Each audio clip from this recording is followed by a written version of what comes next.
مرحبا، كيفكم طلابي الأعزاء؟ إن شاء الله تكونوا بخير دائما.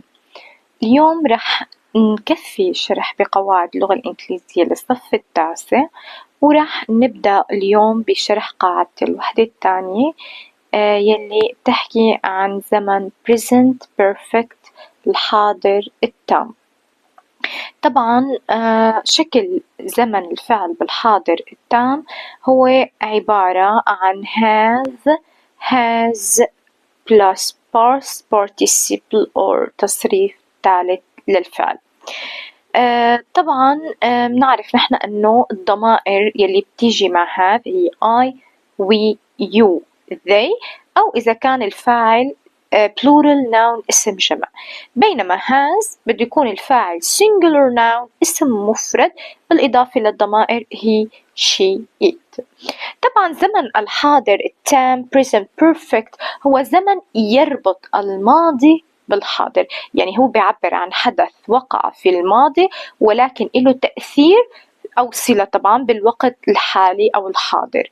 تمام. هاي إذا تعرفنا على شكل الفعل الحاضر التام، وبشكل عام مثل ما عم نحكي ال present perfect هو زمن حدث بالماضي وترك أثر في الوقت الحاضر. طبعا بالأفرماتيف مثل ما حكينا بشكل الفعل بالزمن الحاضر التام have has، طبعا اللي بيحدد إذا لازم حط have أو has هو الفاعل، بالإضافة past participle or verb 3 التصريف الثالث.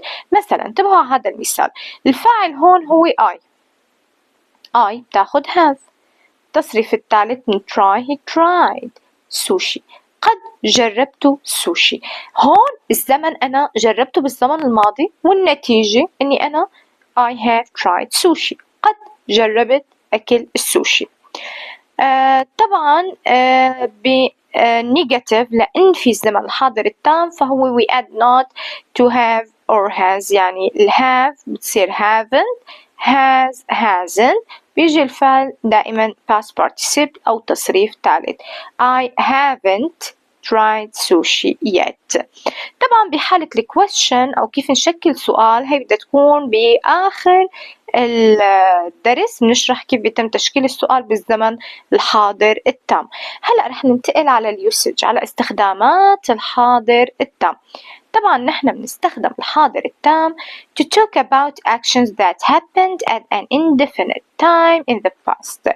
إذا نستخدم الحاضر التام لنتحدث عن أحداث وقعت دون وقت محدد، أنا لم أحدد زمن حدوث الفعل، لأنه حتى ميز بين الحاضر التام والماضي البسيط، الماضي البسيط يجب دائما تحديد زمن القيام بالفعل.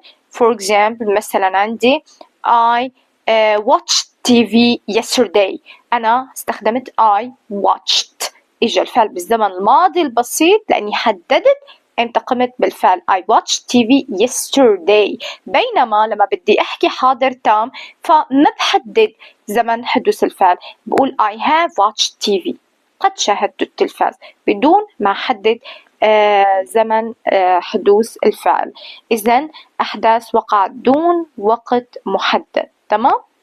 يعني ما بحدد إمتى قمت بالفعل. استخدام تاني to talk about an action finished in the past but the resulting state is still present.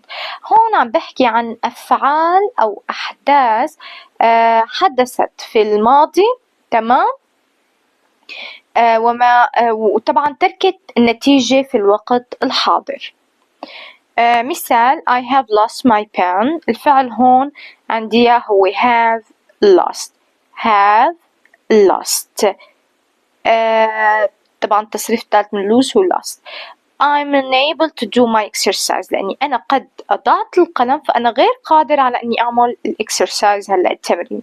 الحدث هون finished in the past، ضيعت القلم بالزمن الماضي، بس عندي نتيجة بالزمن الحاضر إنه I'm unable to do my exercise. طبعا في أنا عندي signal words أو علامات الكلمات اللي بتدل دائما على الحاضر التام يلي رح نشرحهم هلأ هون بالأمثلة. since, for, just, yet, already, recently, ever, never and lately. هدول الكلمات دائما بيجوا مع الحاضر التام. انتبهوا.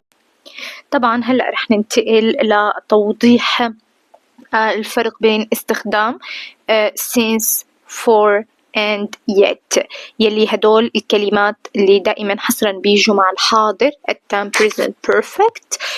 طبعا أنا بستخدم since for للإشارة إلى فترة زمنية سابقة للوقت الحالي. طبعا لما بدي أحدد، خليني أول شيء ننتبه على since. Since is used with a specific point of time. أنا وقت بدي أقوم بتحديد نقطة بداية الحدث فهم بدها تكون عندي since plus النقطة الزمنية، تمام؟ بينما لما بدي أحدد المدة الزمنية فهم بستخدم for، بيجي بعد المدة الزمنية. إذن since بستخدمها للإشارة لنقطة البداية، نقطة بداية أو لحظة بدء الفعل، تمام؟ يعني مثلا since 2001، since April، since 6 o'clock. بينما for بحدد أنا الفترة الزمنية، طول الفترة الزمنية التي استمر فيها الفعل. مثلا I have been waiting for an hour، انتظرت هنا لمدة ساعة. طبعا since يعني منذ، for يعني لمدة. مثلا مثال آخر I have had my bag، أملك حقيبتي for 6 years، لمدة 6 سنوات. أنا هون بعد for عم حدد طول الفترة الزمنية، بينما بعد since أنا بحدد نقطة بداية الفعل أو حدوث الفعل. هذا الفرق بين since و for. بينما yet، فyet هي دائما تستخدم في نهاية الجملة المنفية لحتى تخبرنا إنه هذا الشيء لم يحدث حتى الآن. يعني مثلا بدي يكون معي، انتبهوا هون they haven't discovered the cure for the common cold yet. they haven't discovered، haven't، تمام؟ اجت مع الجملة المنفية. وقد أيضا تأتي مع السؤال، تمام؟ have you tidied your room yet؟ لم ترتب غرفتك بعد أو حتى الآن. طبعا أيضا تيجي مع السؤال. yet تيجي مع السؤال حصرا أو نفي. طبعا since، for، yet هن من دلائل الحاضر التام present perfect، يلي شرحنا ووضحنا شكل الفعل بالزمن الحاضر التام have، has plus past participle، فعل بالتصريف الثالث أو اسم المفعول. بتمنى تكون توضحت تمام الوضوح الفرق بين since، for، yet، لأنه هن كتير مهمين مثل ما أننا شايفين هون معانا بهذا الجدول. بتمنى هيك نكون وضحنا قدر المستطاع الحاضر التام، الحاضر التام بتمنى تكونوا فهمتوا، وإن شاء الله رح نرجع نشرح بالتفصيل أيضا قاعدة الوحدة الثالثة بالفيديوهات القادمة. شكرا لكم.